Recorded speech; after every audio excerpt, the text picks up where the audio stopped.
Olá, meu nome é Elias Awad e começa agora o Filó. O nosso Filó remete ao hábito que as pessoas têm de, no final da tarde, colocar uma cadeira na calçada, em frente ao portão de casa e fazer uma grande acomodação ou roda de amigos e vizinhos que falam da vida, sobre trabalho, política, o sempre querido futebol, contam piadas, enfim, travam conversas agradáveis e amistosas. Aliás, eu conheci o Filó quando biografei um empresário gaúcho, vendo as pessoas sentadas nas calçadas num delicioso bate-papo. Então, puxa sua cadeira e vem para o nosso Filó. Você é sempre muito bem-vindo. Aliás, já tem um querido amigo chegando aqui, carregando a cadeira. É Rubens Hanum, ex-presidente da Câmara de Comércio Árabe Brasileira e atual membro do Conselho de Orientação.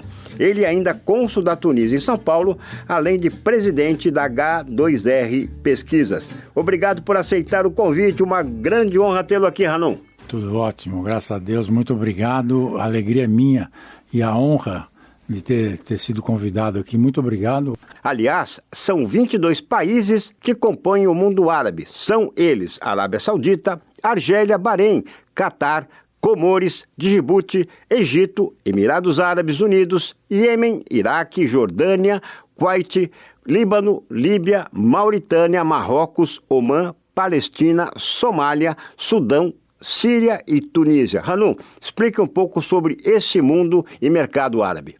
Tem o bloco do norte da África, você tem o bloco do Golfo Arábico, que são os grandes produtores de petróleo, e você tem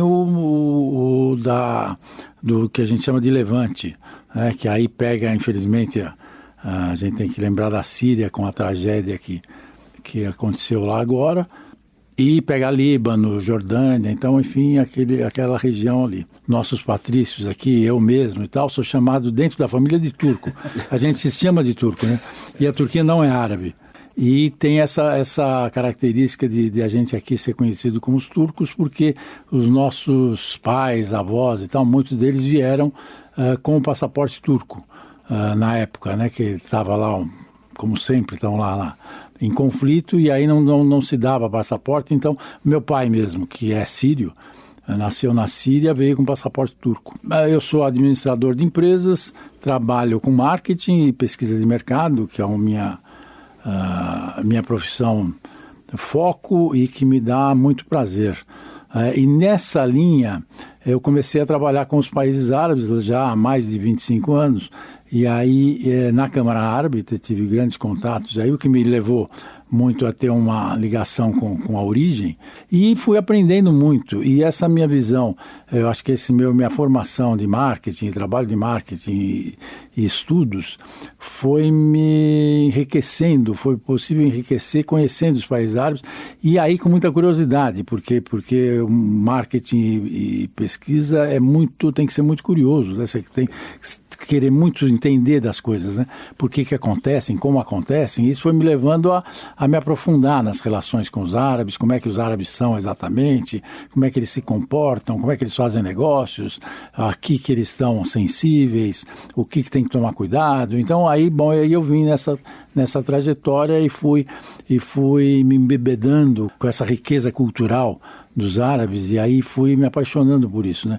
E fui, graças a Deus, conseguindo compartilhar a minha profissão principal, que é essa de marketing e pesquisa, com essa atividade na Câmara Árabe. E aí me deu muita oportunidade de conhecer vários países árabes, conhecer a cultura, enfim, e fazer grandes amigos. Hanum, qual é o momento certo de encerrar um processo de pesquisa? Olha, no mercado, né, que eu trabalho na pesquisa para as empresas, né, para grandes empresas, associações, enfim. O momento de parar é aquele quando você já tem a resposta para o cliente, né, o que ele precisa. Claro que te dá vontade de continuar, né, pesquisando, mas aí eu também aprendi isso, às vezes, quebrando a cara um pouco. Você vai um pouco além, e aí o empresário não entende direito, ele é como uma criança, né? Ele quer saber até aquele ponto lá. Se você for um pouco além, ele se perde um pouco. Bom, mas aí a minha pergunta lá, ele não consegue separar. Então isso eu aprendi com o tempo. Você para onde a demanda veio, né? Quando você faz própria, e a gente faz muita pesquisa própria, aí realmente a gente é difícil ter um momento de parar. Porque aí você vai querendo saber mais, e vai querendo saber mais, porque é para você mesmo. Então, e quando você tem uma informação, essa informação gera outras necessidades, né? Outras curiosidades, né? Então você acha que você só quer saber o primeiro degrau, mas aí você chegou no primeiro degrau, você quer saber o segundo, o terceiro e tal. Então, quando é próprio, é mais difícil. Quando é para os clientes, aí qual o degrau que ele queria. No máximo você dá mais um, né? Porque senão ele vai se atrapalhar. A pesquisa substituiu muito o feeling, né? Eu biografo grandes empresários que iam pelo feeling, né? O mercado não comprava, ele achava que devia comprar e se dava bem porque o mercado aquecia logo depois. Hoje, né, a pesquisa eu acho que é algo inevitável no mercado, né, dos negócios, né? Quem pesquisa, Rubens, acerta mais, erra menos ou ambos? Eu diria o seguinte, a pesquisa sempre se fala que ela diminui o erro, mas eu diria que isso agregado a acertar mais, você tem mais chance de acertar, na verdade. E não é acertar porque ela te dá a resposta certa, exatamente.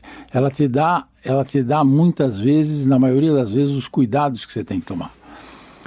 Então aí você vai acertar mais, porque você vai tomar certos cuidados. Não é que ela vai te falar, faça isso. É muito difícil uma pesquisa falar, faça isso.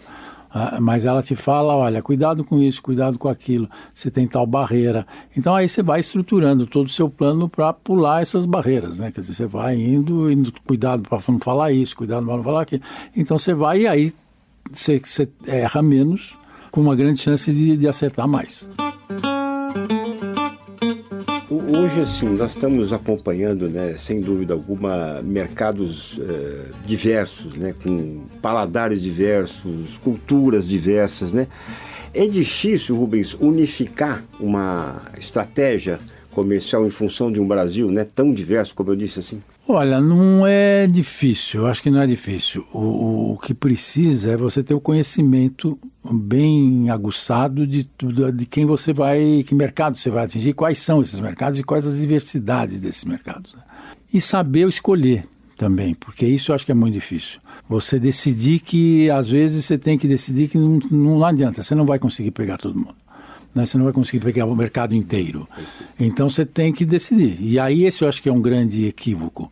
Porque você fala, não, eu vou, isso aqui vai dar certo e tal, não sei o que, mas você não vai, 100% você não consegue. Você conseguir 20% bem, é muito melhor do que se conseguir 100 pouquinho, porcaria, mal feito e tal, não sei o que depois não te dá continuidade. Então acho que aí uma necessidade é escolher. E estou te falando isso até porque a gente tem algumas experiências, e uma agora muito recente, que é muito interessante, onde a gente faz estudos, onde a gente consegue criar clusters muito fortes e com características muito específicas. Então a gente sabe, esse cluster, quanto tem de potencial e como é que ele se comporta, o que ele pensa, o que ele faz e tal, não sei o quê. E aí, com base nesse mapeamento dos clusters, você tem possibilidade de escolher e falar, não, eu vou nesse aqui que é 20%. Os clusters são grandes segmentos, então o que a gente faz? A gente pega, se eu estou falando de consumidores finais, por exemplo, tá? Isso quando a gente pega valores das pessoas é muito rico, porque você pega aquilo que as pessoas não, na verdade, elas têm consciência. E aí é que você consegue atendê-las melhor. Porque ela não tem consciência, às vezes, ela não sabe que ela precisa de um determinado serviço, por exemplo. Tá? Ela não tem consciência disso, mas ela precisa. Então, você conhecendo, você vai dar esse serviço para ela de uma forma muito boa, produtivamente, porque ela precisa daquilo necessariamente, mas ela não sabe que precisa. Isso através de valores. E aí eu estou falando isso por causa de um caso muito interessante, que é um caso social.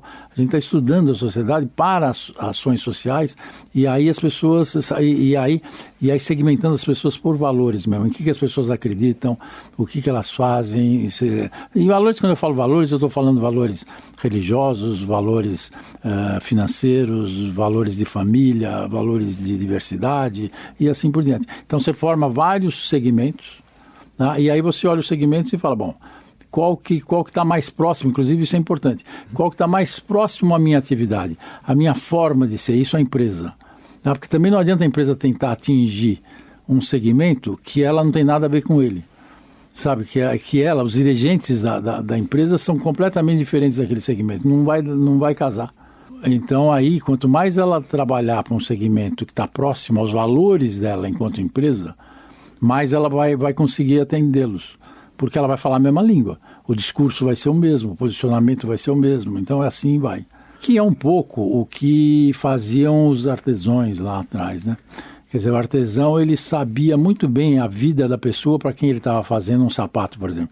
Então ele sabia, porque ele fazia parte do grupo, né? Então ele sabia que aquela pessoa ia em tal clube, ela ia usar aquele sapato com tal pessoa, que ela gosta disso, que ela vai na igreja, que ela não sei o que. Então ela fazia o sapato para ele, sabendo tudo isso, não sabia só o número.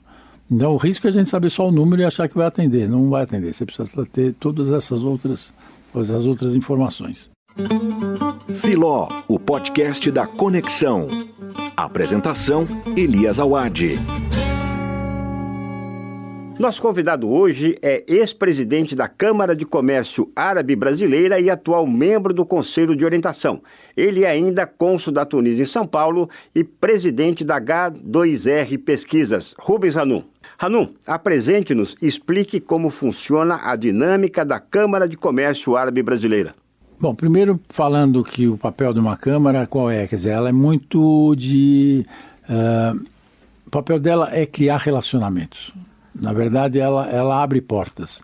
Né? Então, ela pega um que quer se relacionar aqui com outro que quer se relacionar lá e abre essa porta e mostra oportunidades também, né? Quer dizer, então ela apresenta um para o outro e deixa que os dois namorem, né? E vai monitorando e tal. Mas para fazer isso, ela tem todo um trabalho institucional por trás antes de chegar no empresário. Ela tem um trabalho institucional muito forte, por exemplo, com os governos dos países, estimulando acordos comerciais, negociações. Então ela vai preparando tudo isso para que chegar um momento, e vai estudando também, né? Como é que eu chego naquele mercado? Como é que eu atendo aquele empresário, aquele comprador? O que para ele é importante? Como é que eu falo? Como é que eu devo me portar? Ela vai estudando tudo isso para a hora que ela chegar nessa. Então eu pego esse empresário e vou apresentar para aquele, ela tenha já um acordo comercial estabelecido entre os países, já tem essa base de relacionamento de imagem, por exemplo, dos países, para que o empresário seja bem recebido no outro país. Então ela vai preparando todo esse terreno, né, para que a coisa dê frutos. Pegando um caso específico, o Brasil é um dos principais fornecedores de carne para os árabes, um dos maiores compradores de carne do Brasil, né? Então ali deu um problema, porque os árabes ficaram meio em pânico em termos assim, o que está acontecendo com o Brasil? Não podemos mais comprar carne deles, não sei o quê, e o Brasil ao mesmo tempo, e agora? Não vamos vender mais para eles? Né? Quer dizer, então fica... Aí qual foi o papel da Câmara? Foi pegar esse caso e falar, bom, como é que nós vamos... Porque aí uma Câmara bilateral, e aí é multilateral, né? Porque são 22 países lá e um daqui.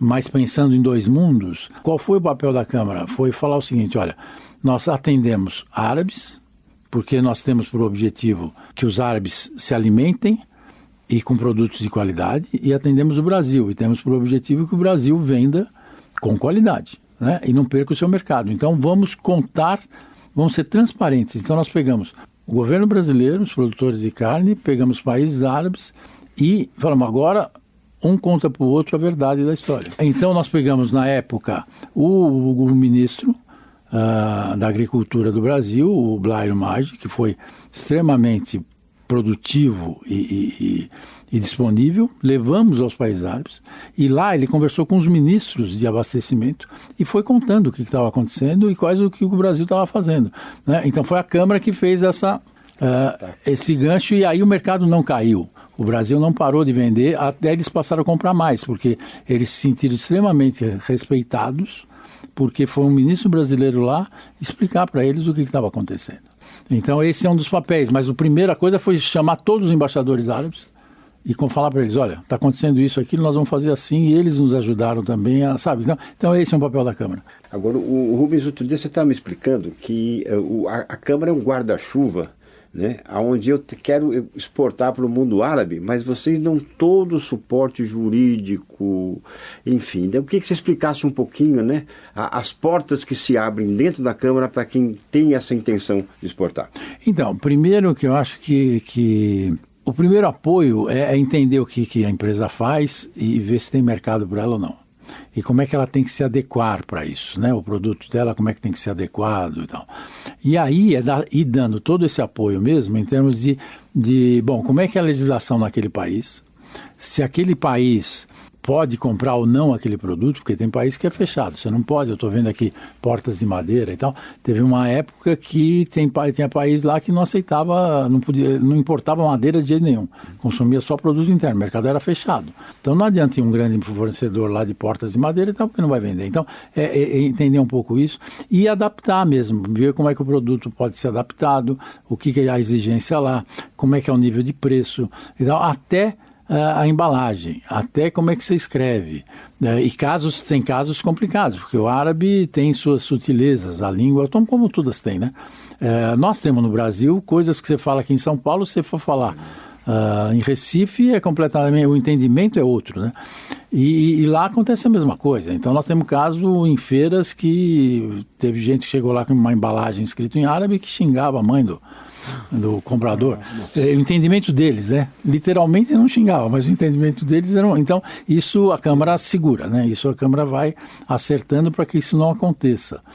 Porque ela vai dando esses... Então, é desde o caminho jurídico mesmo, em termos do qual a legislação, qual o imposto, qual o nível de preço, qual o nível de exigência, com qual país você tá concorrendo, não, até esse tipo de coisa em termos assim, olha, você tem que levar uma tabela de preços de tal jeito, em tal língua, a sua embalagem tem que ser de tal forma, a sua postura tem que ser tal, a sua vestimenta tem que ser tal, quando você cumprimentar alguém tem que ser assim, coisas do tipo, olha, se você for conversar numa empresa, quem vai te receber é um gerente, vá num nível gerencial.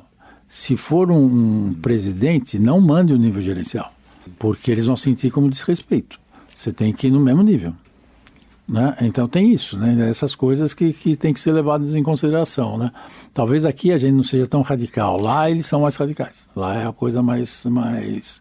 Apesar que hoje está muito inglês, está tudo muito inglês e tal, mas mesmo assim se você for com alguma coisa em árabe, você ganha pontos, porque é a língua mãe, eles são muito ciosos disso, então é uma coisa bastante interessante. Mas que é uma coisa que também vem mudando através do tempo. Os jovens já não estão tão assim. Tá? Eles valorizam, mas eles aceitam muito mais o inglês. Tá? Até porque estão estudando muito fora, estão voltando para lá. Então tem essa forma aí de evolução dos tempos que a coisa vai... Transformação do mercado. Nosso convidado de hoje, o Rubens Hanum, é ex-presidente da Câmara de Comércio Árabe Brasileira e atual membro do Conselho de Orientação. Ele é ainda cônsul da Tunísia em São Paulo e presidente da H2R Pesquisas. Rubens Hanum, conte-nos então um beabá de como ter sucesso nas negociações com o mundo árabe. Uma é essa, né? Quer dizer, é o respeitar mesmo, conhecer bem a cultura, não deixar pisar na bola em nada. Eu acho que isso é fundamental, né? Porque eles podem não gostar mesmo. E outra, que é uma coisa bastante importante e que às vezes a gente não sabe muito bem, porque a gente trabalha com mercados diferentes aqui no Brasil. Então, mas, por exemplo, se você está interessado no mercado árabe, vá lá conhecer, vai lá entender um pouco e não vá com expectativa de que você vai vender. Porque você não vai vender. É muito raro você vender na primeira vez que você vai. Porque eles não fazem o negócio na primeira vez. Sabe, eles querem conhecer muito, eles querem... Então tenha paciência. Sabe, entenda, explique, fale de coisas que não tem nada a ver com o seu negócio, fala da família, conta um pouco de você, vai nessa linha... porque ele está te conhecendo. Por que isso tudo? Porque o árabe é muito fiel. Uma vez ele virando seu parceiro, ele vai querer ser seu parceiro por muito tempo. Então ele não... Por isso ele quer conhecer muito bem, para quando ele realmente acertar, ele continuar. Ele não quer ficar mudando de fornecedor todo dia. Então não é por causa de um preço um pouco menor que ele muda de fornecedor. Então ele vai fazendo uma relação. Sabe, a negociação é uma grande relação, é uma construção de uma relação. porque aí vem a fidelidade e aí eles ficam fiéis por esse tempo todo, que foi um pouco o exemplo da carne que eu falei. Quer dizer, eles eles ficaram preocupados, mas eles não saíram, agora não quero comprar mais do Brasil. Sabe, porque o Brasil sempre foi tão parceiro e tal, o que será que está acontecendo? Quer dizer, eles não saíram correndo procurar um concorrente. Tá? Então essa é uma dica que eu acho que, sabe, precisa ter paciência, precisa ter um entendimento, precisa... E ver o que... Teve uma época, há muito tempo, que os brasileiros brigavam. Eu mando e-mail, mas eles não respondem. E não respondiam mesmo. Não é assim, sabe? Você tem que ir, você vai, liga lá, manda um e-mail, mas não espere que venha a resposta. Você vai construindo, você vai semeando. É uma relação duradoura, mas também de médio prazo para ser construída. E não ache, só uma outra dica, não ache que porque é árabe, é petróleo, tem sheiks, que eles têm dinheiro, tem, nem todos, né? Nem todos os países têm dinheiro, como no Golfo, mas não acho que eles que eles vão jogar dinheiro fora, que eles vão rasgar dinheiro, não vão. Eles são extremamente habilidosos, muito espertos, muito inteligentes. Então quem vai achando que, opa, aqui eu vou fazer a festa, não faz. Aí dá um tiro no pé e aí você queimou o filme.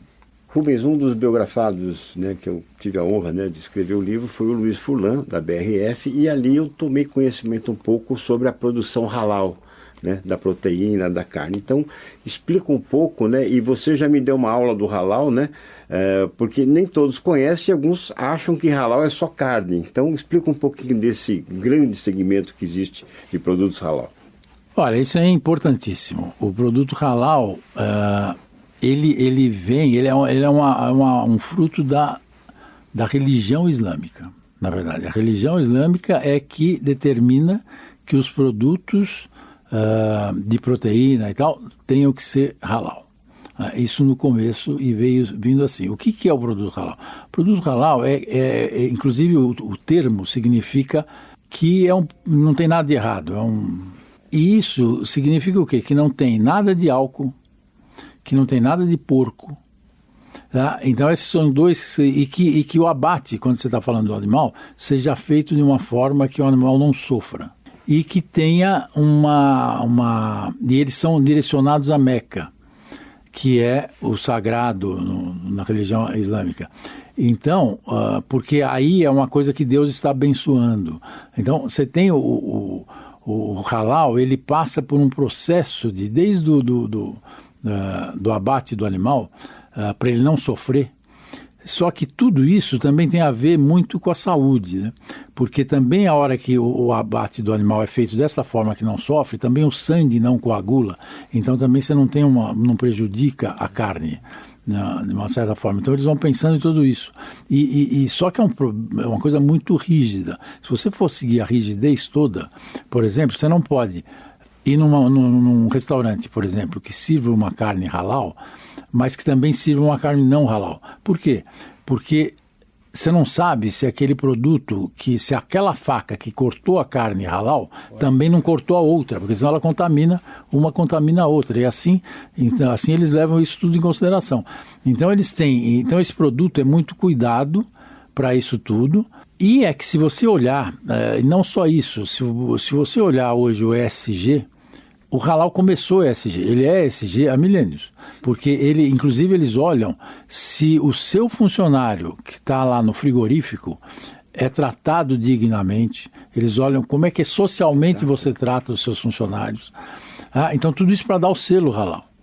E isso tem certificadoras aqui no Brasil que fazem esse trabalho e são nomeadas pelos países árabes para fazer isso. E eles mandam para cá pessoas que ficam no frigorífico olhando para ver se o abate está sendo feito corretamente. E ela também faz uma oraçãozinha lá no abate. Então eles levam isso muito a sério. Hoje, por exemplo, nós fizemos uma pesquisa há um tempo atrás, onde os árabes e islâmicos, você tem, dependendo de onde a pessoa mora, mas mesmo aqueles que moram na Europa, que não são países islâmicos, não, no mínimo 84% das pessoas só come carne halal, só come alimento halal. E só que isso foi se ampliando a ponto de que hoje o halal ele está em todos os produtos. Ele pode estar em todos os produtos. Então, até serviço. Então, por exemplo, você tem cosmético halal. importantes. Você entra num supermercado nos países árabes, você vai lá pegar uma pasta de dente, tem lá o selinho halal. Por quê? Porque a gente não sabe, mas a pasta de dente que a gente consome aqui tem lá alguma coisa química e tal, não sei o que eles não podem isso. Então eles tiram e a de lá deles não tem. Tá? Então você tem esses produtos, você tem serviços halal, por exemplo, você tem o turismo halal. Você tem hotéis que não tem nada que não seja halal. Então, desde o produto do tecido, que foi tratado, que não tem nada de químico, de álcool, nada, até a alimentação, tudo. O hotel inteiro é halal. Tá? Então, isso tem uma oportunidade tremenda. Por que essa oportunidade? Primeiro que o Brasil é o país, é o maior produtor de proteína animal halal do mundo. Então, e com isso a gente foi ganhando expertise nisso para os outros produtos também. Então nós temos, e fora isso, o halal está se transformando numa característica que não é só o muçulmano que quer. Porque a hora que você entende que isso, o cuidado é muito maior, a saúde é menos prejudicada, tem todo esse tratamento por trás, você fala assim, se eu posso comprar halal, por que eu vou comprar um não halal? E hoje tem um lado muito interessante, que você tem um programa que a Câmara assinou com a Apex, agora, que é de desenvolver 500 novas empresas, pequenas e médias empresas, para produtos halal. Fazer toda a capacitação dessas empresas para produtos halal. Por que disso? Porque é uma necessidade do mundo árabe, principalmente, novos parceiros, novos fornecedores, e o Brasil é muito parceiro deles, né? Eles gostam muito do Brasil e eles compram muito do Brasil. O Brasil, o mundo árabe hoje é o segundo maior mercado do Brasil em produtos agrícolas e o terceiro maior em geral. Então, eles na pandemia, quando deu a pandemia, eles passaram a ter uma série de problemas de abastecimento, porque os países árabes não têm produção, a produção é baixa e tal, então eles compram mais do que 50% de alimentos, por exemplo, de fora. Então, e não só, eles produtos de material de construção e vestuário e tal, eles começaram a ter problema na pandemia porque os países fecharam as fronteiras. O Brasil não fechou. Isso foi garantido pela ministra Tereza Cristina para os árabes, através da Câmara. Ela falou, nós não vamos fechar a fronteira, e não fechou. Então, eles nos pediram, olha, nós precisamos mais fornecedores de produtos em geral. Então, naquela época, a gente fez ali uma grande reunião com 30 e poucas associações, dizendo assim, olha, nós precisamos capacitar empresas para vender para eles, porque eles estão pedindo. Então, é uma grande... E agora, a coisa foi andando. E agora, então, tem esse programa da Câmara com a Apex para desenvolver novos fornecedores de halal. Filó, o podcast da Conexão. Apresentação, Elias Awad. Ramon, você pode nos passar os números envolvidos nessas negociações entre Brasil e o mundo árabe, assim como outras oportunidades que o mercado árabe pode oferecer aos brasileiros? Olha, tenho sim, e aí eu até... Deixa eu me corrigir com Elias, que me fez umas perguntas e não respondi. Que, por exemplo, o tamanho desse mercado. O que é esse mercado? Nós falamos, em população, você tem 400 milhões de pessoas, né, se juntar todos os árabes. Mas se você olhar os islâmicos, ou olhar ao redor, porque eles hoje são hubs. Você pega Dubai, é um grande hub comercial. Você pega Cairo, é um hub para a África. E Marrocos, então você tem hubs importantes. Aí nós estamos falando de 2 bilhões de pessoas. Né? Então é um mercado muito grande. Se você pensar em valores, o valor o envolvido em halal hoje dá cerca de 3 trilhões de dólares. Onde disso você tem 59% de alimentos, você tem turismo que está crescendo barbaramente, o turismo halal, enfim, aí você tem mídia, halal, é tudo dentro desse mercado islâmico. Então você tem esse número muito grande. No Brasil, você pegar o número brasileiro, o ano passado foi recorde de venda. Foram 17 bilhões de dólares de exportação para os países árabes, que cresceu 22% em relação a 2021. Então é um mercado que vem crescendo fortemente, e aí eu comentei com ele já que esse mercado veio crescendo muito forte a partir de 2002, de 2001 para frente, cresceu 7, 8 vezes e agora voltou a crescer crescer de forma importante. Tá? E o Brasil tem muito potencial ainda. Por quê? Porque, por exemplo, a grande venda do Brasil é agrícola. E é agrícola de commodities. Mas você tem todo um lado do agrícola com valor agregado, que a gente não vende muito, tem muita coisa para fazer ainda. E você tem os outros produtos, né? Que você pode agregar e vender os manufaturados e tal, você tem tudo isso para... E as portas, é muito interessante, porque às vezes a gente olha e fala assim, bom, mas eles estão também abrindo... Claro, eles têm uma necessidade brutal de produtos, né? Principalmente na segurança alimentar. Então, eles só estão desenvolvendo internamente como é que eles fazem para ter maior produção. Então, você fala assim, opa, o Brasil vai perder? Pelo contrário, o Brasil pode ajudá-los a aumentar a produção deles através de outros produtos, de maquinário agrícola, da Embrapa, por exemplo, vendendo expertise. Você tem uma série de outras oportunidades, know-how. É um produto de exportação. É um produto de exportação. Então você tem muita oportunidade aí, mesmo que eles vão, sabe, se eu olhar os caminhos deles, falar assim, vamos junto, vamos lá ajudá-los nesses caminhos. É o que eles esperam do Brasil, e o Brasil pode ganhar muito com isso, tá? Assim como até se a gente chegar na educação, por exemplo, sabe, você tem oportunidades hoje para os nossos jovens brasileiros de estudarem lá, porque eles têm faculdades maravilhosas, estão abertos a receber brasileiros com muitas oportunidades, sabe, que também dá, porque, e aí você abre a cabeça do nosso jovem aqui, tá? Ele vem com outra mentalidade, ele aprende coisas novas, que é um mercado também maravilhoso que a gente não pensa, né? Porque a língua é complicada, ou porque é muito longe e tal, mas nada disso é tão complicado assim. E um dos instrumentos para isso é a Câmara, ajuda nisso, como também você tem outras associações e como você tem todas as embaixadas, né? As embaixadas árabes no Brasil, que são 17, você tem muito disso também, que ajuda tudo isso, né?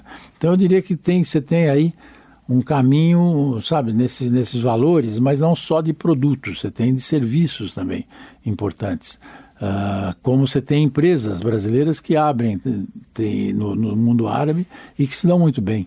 Sabe, você tem empresas de construção, por exemplo, que estão construindo shoppings nos países árabes, que abriram lá, empresa pequena aqui, que abriu lá uma filial e a coisa foi embora. Então, e você tem um outro lado também que é o financeiro, né? Para ter uma ideia, 60% do capital dos fundos soberanos do mundo estão nos países árabes. Eles têm um capital para investir, onde eles estão muito interessados em investir, principalmente na segurança alimentar, que é uma coisa que eles precisam, né? E para o Brasil é ótimo, né? Se o Brasil abrir as portas para os investimentos árabes, você pode se beneficiar muito, porque eles têm todo o interesse. E eles não têm interesse de vir aqui e dominar. Eles têm interesse em realmente investir para que a coisa ande, porque eles têm todo o interesse que a produção no Brasil seja alta, que o produto seja acessível em termos de preço. Então eles olham e falam assim, bom, a logística tem que funcionar no Brasil, a produção tem que funcionar no Brasil, porque aí o produto é mais acessível para eles. E vocês, inclusive, estão buscando também, né, rotas marítimas, né, para poder facilitar isso, é importante, né? Quer dizer, a Câmara realmente, né, é essa mãezona, esse guarda-chuva que recebe todos, né, independentemente, como você já trouxe aqui, de uma pequena, média ou grande empresa prestadora de serviço, indústria, comércio, enfim, né, ou know-how. Então isso é muito, muito importante, Rubens, né, esses esclarecimentos todos que você trouxe aqui. Então seria importante que você nos deixasse uma mensagem final, já para registrar e para convidar também quem nos acompanha a conhecer ou até mesmo, né, se tornar um filiado da Câmara. Primeiro, agradecer muito a oportunidade de estar aqui falando desse mercado que é sedutor mesmo e que é isso, né? Quer dizer, podendo se trabalhar com esse mercado, oportunidades são imensas, tem muita oportunidade e é muito gostoso, não é uma coisa estritamente que você faz e fala, cumpri a minha missão, não. Você cria relacionamentos, você cria vínculos muito interessantes e coisas muito produtivas, né? E conhecimentos maravilhosas que você abre realmente a sua cabeça, porque você vê que tem realidades diferentes e que isso te traz benefícios não só no comércio daquilo que você está vendendo, mas para a sua vida mesmo. Eu acho que a mensagem é essa, quer dizer, e podendo se filiar à Câmara, que é uma coisa acessível, isso ajuda demais mesmo. Tem um site, alguma coisa para... Que é o www.ccab.org.br. www.ccab.org.br. Hoje tivemos a honra de receber no nosso Filó Rubens Hanum, ex-presidente da Câmara de Comércio Árabe Brasileira e atual membro do Conselho de Orientação. Ele é ainda cônsul da Tunísia em São Paulo e presidente da H2R Pesquisas. Termina aqui o Filó, um encontro de ideias e ideais de alto nível e do qual você, que nos acompanha, pode e deve participar. Até o próximo programa.